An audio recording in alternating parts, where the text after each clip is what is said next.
세상의 유혹 시험이 내게 몰려올 때에 나의 힘으론 그것들 모두 이길 수 없네. 거대한 폭풍 가운데 위축된 나의 영혼 어찌할 바를 몰라 헤매이고 있을 때 주를 찬양 손을 들고 찬양 전쟁은 나에게 속한 것 아니니 주를 찬양 손을 들고 찬양 전쟁은 하나님께 속한 것이니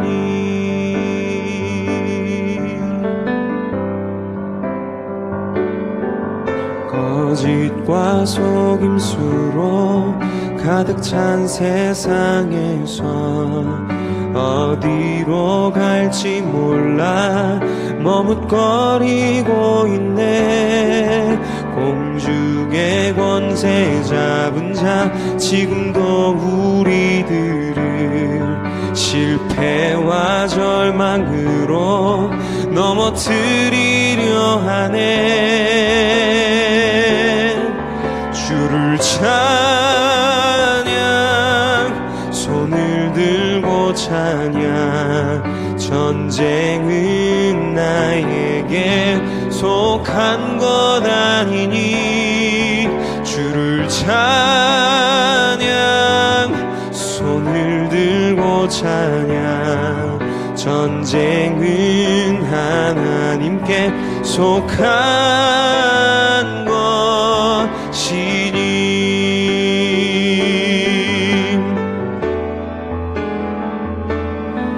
주위를 둘러보면 아무도 없는 듯 믿음의 눈을 들면 보이는 분 계시네. 지금도 내 안에서 역사하고 계시는 사망과 어둠의 권세 물리치신 예수님 주를 찬양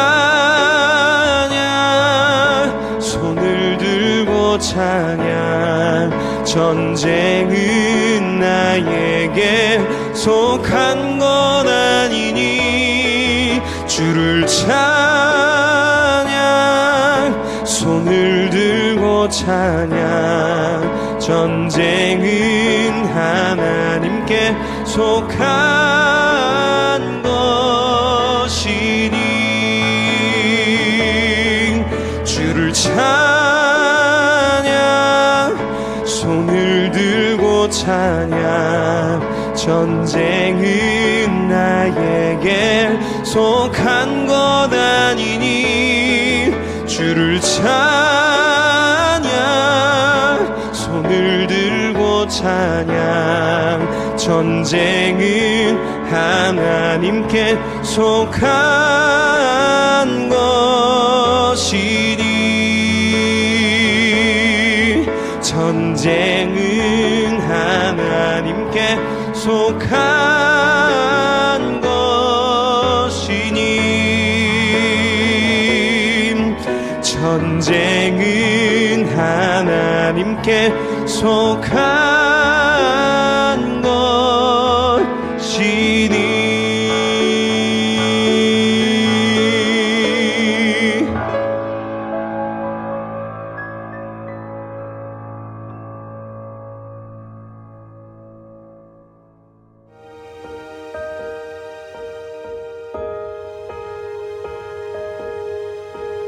사무엘의 말이 온 이스라엘에 전파되니라. 이스라엘은 나가서 블레셋 사람들과 싸우려고 에벤에셀 곁에 진치고 블레셋 사람들은 아벡에 진쳤더니 블레셋 사람들이 이스라엘에 대하여 전열을 벌이니라. 그 둘이 싸우다가 이스라엘이 블레셋 사람들 앞에서 패하여 그들에게 전쟁에서 죽임을 당한 군사가 4,000명가량이라. 백성이 진영으로 돌아오매 이스라엘 장로들이 이르되 여호와께서 어찌하여 우리에게 오늘 블레셋 사람들 앞에 패하게 하셨는고 여호와의 언약궤를 실로에서 우리에게로 가져다가 우리 중에 있게 하여 그것으로 우리를 우리 원수들의 손에서 구원하게 하자 하니 이에 백성이 실로에 사람을 보내어 그룹 사이에 계신 만군의 여호와의 언약궤를 거기서 가져왔고 엘리의 두 아들 홈니와 비느하스는 하나님의 언약궤와 함께 거기에 있었더라. 여호와의 언약궤가 진영에 들어올 때에 온 이스라엘이 큰 소리로 외치매 땅이 울린지라. 블레셋 사람이 그 외치는 소리를 듣고 이르되 히브리 진영에서 큰 소리로 외침은 어찌 됨이냐 하다가 여호와의 궤가 진영에 들어온 줄을 깨달은지라. 블레셋 사람이 두려워하여 이르되 신이 진영에 이르렀도다 하고 또 이르되 우리에게 화로다. 전날에는 이런 일이 없었도다. 우리에게 화로다. 누가 우리를 이 능한 신들의 손에서 건지리요. 그들은 광야에서 여러 가지 재앙으로 애굽인을 친 신들이니라. 너희 블레셋 사람들아 강하게 되며 대장부가 되라. 너희가 히브리 사람의 종이 되기를 그들이 너희의 종이 되었던 것 같이 되지 말고 대장부같이 되어 싸우라 하고 블레셋 사람들이 쳤더니 이스라엘이 패하여 각기 장막으로 도망하였고 살육이 심히 커서 이스라엘 보병에 엎드려진 자가 3만 명이었으며 하나님의 궤는 빼앗겼고 엘리의 두 아들 홈니와 비느하스는 죽임을 당하였더라. 하나님께서 사랑하시는 우리 안디옥 교회 성도님들 잘 주무셨습니까? 은혜의 주일 아침입니다. 우리가 현재 묵상하고 있는 말씀이 사무엘상입니다. 어제까지 사무엘상 3장까지의 내용은 사무엘을 하나님께서 세우시는 그런 내용이었습니다. 오늘 4장에서는 이스라엘과 블레셋 사이에서 전쟁이 벌어진 내용이고 이스라엘은 참패를 당하고 마는 그러한 내용입니다. 사실 이스라엘과 블레셋과의 관계는 그 4.4 삼손 시대부터 또 오늘날에 이르기까지 굉장히 매우 적대적인 관계입니다. 블레셋 사람들이라고 하는 뜻의 히브리 원어는 펠리슈팀이라고 합니다. 펠리슈팀. 그 오늘날의 팔레스타인의 어원이기도 하죠. 그래서 오늘날 팔레스타인은 바로 블레셋을 뜻합니다. 그렇기 때문에 오늘날까지도 그 이스라엘 사람들이 팔레스타인과 서로 그렇게 원수처럼 지내게 되는 것입니다. 블레셋은 철기 문명이 이스라엘보다 더 훨씬 일찍부터 발달했습니다. 그렇기 때문에 전쟁에서도 그 철로 된 무기를 썼기 때문에 훨씬 더 강하고 또 유리했겠죠. 그러나 전쟁은 하나님께 속한 것입니다. 이스라엘이 인간의 힘과 방법으로 전쟁에 나가봤지만 하나님 없는 전쟁은 결국 패할 수밖에 없는 것입니다. 반대로 상대가 아무리 강하다고 하더라도 우리 하나님께서 함께 하시면 넉넉히 승리할 수 있는 것입니다. 오늘 본문에 이스라엘과 블레셋과의 전쟁을 통해서 이 시대를 사는 우리도 영적 전쟁에서 승리하기 위해서 어떻게 해야 되는지 반면교사 삼으시기 바랍니다. 이스라엘이 전쟁에서 패하게 된 이유가 오늘 본문에서 세 가지 이유를 찾아볼 수가 있겠는데요.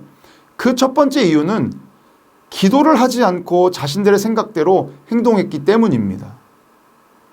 이스라엘이 블레셋과 전투를 앞두고 먼저 하나님께 기도를 드렸다면 우리 사랑의 하나님께서 그 백성들에게 어떻게 해야 할지를 알려주셨을 것입니다. 출애굽 당시에도 그렇게 하셨고 또 가나안을 정복하는 그런 과정에서도 기도하면 다 알려주셨기 때문입니다. 자신들의 판단만 믿고 기도하지 않고 전투에 나가면 패배를 당하는 것입니다. 여러분 혹시 하나님의 대사라는 책을 아십니까? 아마 한 번쯤 들어보셨거나 읽어보신 분도 계실 것입니다. 총 3권으로 되어 있습니다. 아직 읽어보지 못한 분이 혹시라도 계신다면요, 제가 강력하게 추천드립니다. 3권 중에 한 권이라도 한번 꼭 읽어보세요. 굉장히 은혜가 있을 것입니다. 그 책의 저자는 전에 주중대사도 하셨고 통일부 장관도 하셨던 다름 아닌 기도의 사람 김하중 장로님이십니다.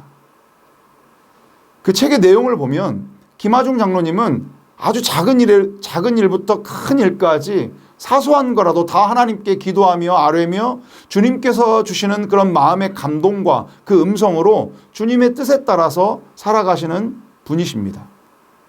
그러하게 늘 승리하는 삶을 살 수 있었다라고 하는 것입니다. 우리가 현재 지금 성경 일독하고 있죠. 그 성경 일독에서 지금 만나고 있는 다윗 또한 기도의 사람이었습니다. 사무엘상 23장 11절의 말씀입니다. 그 일라 사람들이 나를 그의 손에 넘기겠나이까? 주의 종이 들은 대로 사울이 내려오겠나이까? 이스라엘의 하나님 여호와여, 원하건대 주의 종에게 일러 주옵소서 하니 여호와께서 이르시되 그가 내려오리라 하신지라. 아멘. 기도로 응답을 받으면서 행동했습니다. 그러하기에 다윗은 골리앗과 싸울 때도 전쟁은 하나님께 속했다고 고백하면서 담대히 나아가 승리할 수 있었던 것이지요. 사무엘상 17장 47절의 말씀입니다. 또 여호와의 구원하심이 칼과 창에 있지 아니함을 이 무리에게 알게 하리라. 전쟁은 여호와께 속한 것인즉 그가 너희를 우리 손에 넘기시리라. 아멘. 사랑하는 성도님들, 말씀으로 하루를 여시고 모든 순간 기도하며 시작하고 감사로 끝을 맺으십시오. 그것이 바로 하루하루 살아가는 영적 전쟁에서 승리하는 비결인 줄 믿습니다. 두 번째로 이스라엘 백성들이 블레셋과 전쟁에서 패하게 된 이유는 불순종 때문입니다. 불순종의 대표적인 인물로 묘사된 홈니와 비느하스 때문입니다. 오늘 본문 4절에 보니까 하나님의 언약궤와 함께 홈니와 비느하스가 같이 있습니다.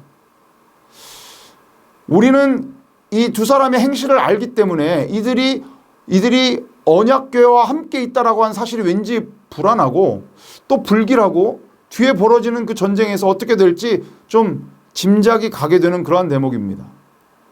사무엘상 2장 12절과 17절의 말씀을 다 함께 읽어보도록 하겠습니다. 엘리의 아들들은 행실이 나빠 여호와를 알지 못하더라. 이 소년들의 죄가 여호와 앞에 심히 크면 그들이 여호와의 제사를 멸시함이었더라. 주여. 홈니와 비느하스는 엘리 제사장의 두 아들로서 행실이 나쁘고 하나님 여호와를 제대로 알지 못했던 자들입니다. 그러하기 때문에 하나님께 드리는 제물에 손을 대고 하나님께 드리는 제사를 멸시했다라고 나옵니다. 사실 저도 좀 고백할 게 있는데 오늘 말씀을 준비하면서 지난 설 명절에 휴가비 받았거든요. 근데 제가 깜빡하고 그 휴가비에 대한 11조 헌금하는 것을 잊고 있었더라고요. 네. 그래서 이 말씀 준비하면서 당장에 회개하고 바로 온라인으로 헌금하였습니다. 작던 크던 내게 주신 모든 것은요, 그 생명까지도 다 하나님의 것입니다. 그러하기에 하나님께 드리는 예물은 정직하게 그리고 아낌없이 기쁨으로 하나님께 돌려드리고 올려드려야 하는 것입니다. 그것이 바로 하루하루 살아가는 이러한 영적 전쟁에서 승리하는 비결인 줄 믿습니다. 아멘. 마지막 세 번째로 이스라엘이 블레셋과의 전쟁에서 패배한 결정적인 이유는 본질을 떠난 형식적인 신앙 때문이었습니다. 그 첫 번째 전쟁에서의 패배하고 나서 이스라엘 백성들 나름대로 원인을 분석하게 되는데요. 이스라엘 사람들은 자신들의 생각이 먼저 앞서서 판단하고 생각합니다. 그래, 맞아. 여호수아 때는 언약궤를 앞세워서 요단강 건넜잖아. 그 여리고성 언약궤를 앞세워서 돌아가지고 무너뜨린 거 아니야. 근데 이번 전쟁에는 언약궤가 빠졌잖아. 언약궤 어딨냐, 언약궤. 빨리 가져와라. 그게 있어야 이기는데 말이야. 그걸 깜빡했네. 그거였어.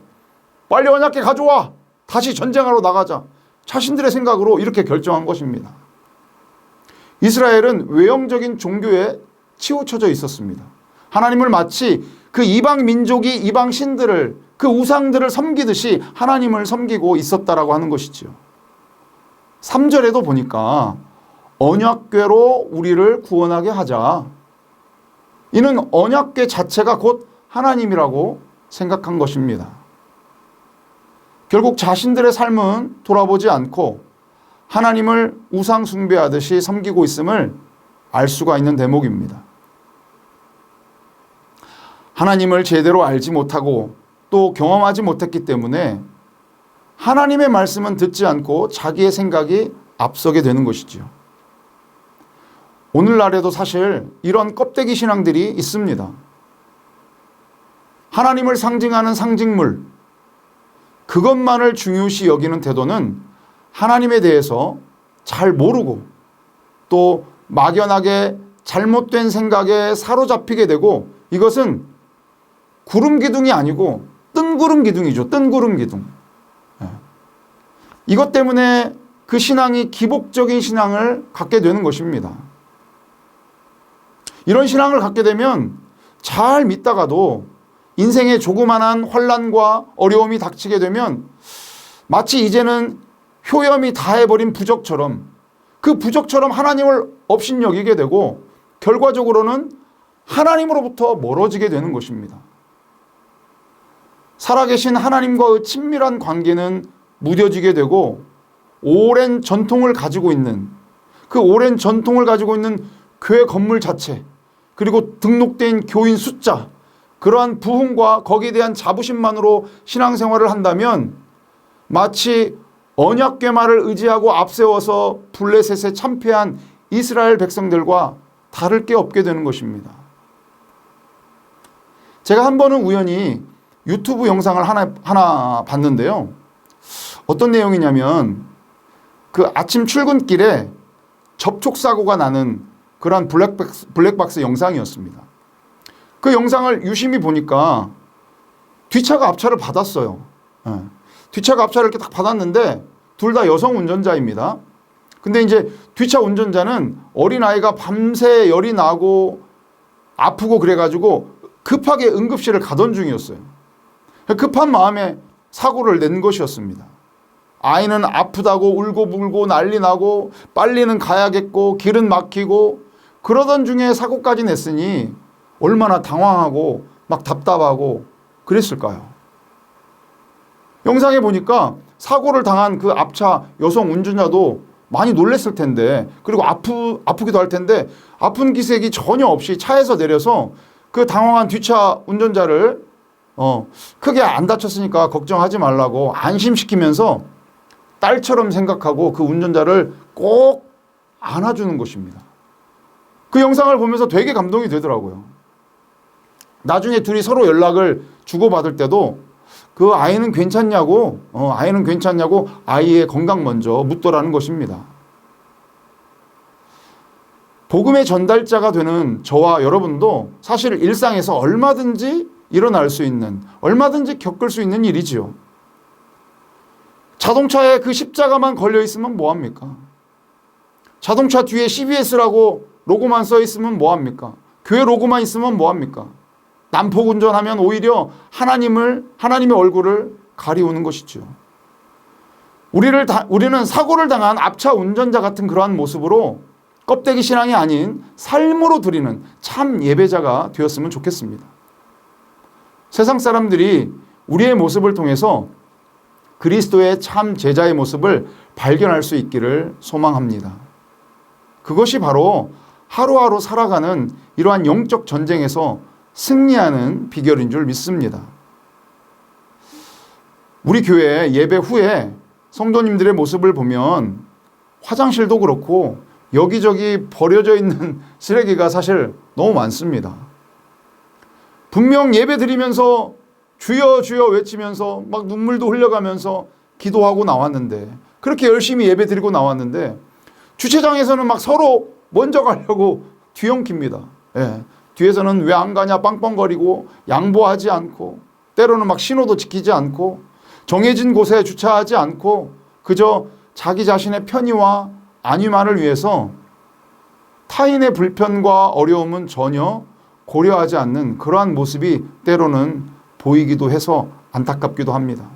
이러한 것은 오히려 교회를 욕되게 하고 주님의 영광을 가리우는 것입니다. 사랑하는 성도 여러분, 하루하루가 영적 전쟁입니다. 이러한 영적 전쟁에서 깨어있지 않으면 단순히 그냥 조금 잠들었다가 일어나면 되겠지, 그러한 것이 아니고 깨어있지 않으면 그것은 곧 죽음입니다. 하루하루가 영적 전쟁이니까요.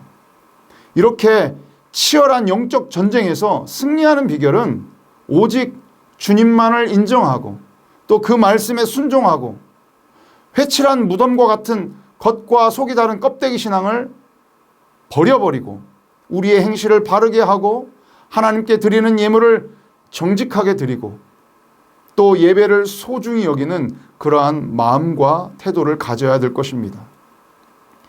이것이 바로 승리의 비결인 것입니다. 그저 우리 몸에 십자가 목걸이를 지니고 있다고 해서 우리의 신앙이 거룩해지는 것은 아니잖아요.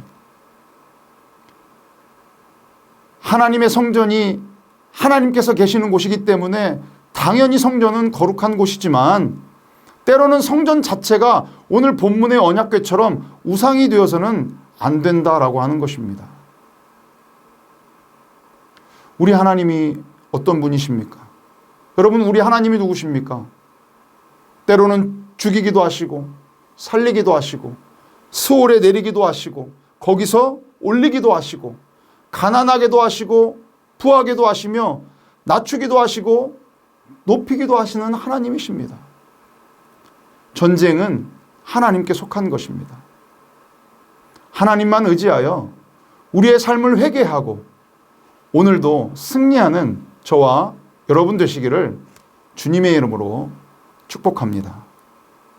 우리 이 시간 기도하실 때에 두 가지 기도 제목으로 함께 기도하겠습니다.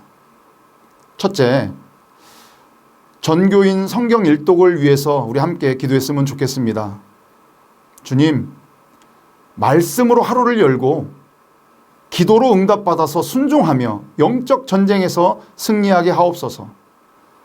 하루하루가 삶으로 드리는 온전한 생활신앙이 되게 하옵소서라고 그렇게 기도하겠습니다. 또 한 가지, 오늘 주일 예배를 위해서 우리 함께 기도했으면 좋겠습니다. 주일 예배에 오시는 우리 모든 성도님들의 마음을 성령께서 열어주시고 또 오늘 주시는 그 말씀을 온전히 하나님께서 내게 주시는 말씀으로 받게 하옵소서. 특별히 말씀 전하시는 우리 담임 목사님, 성령의 능력으로 강건케 해주시라고 또 성령의 능력으로 충만케 해주시라고 우리 말씀 전하시는 담임 목사님을 위해서 함께 기도하겠습니다.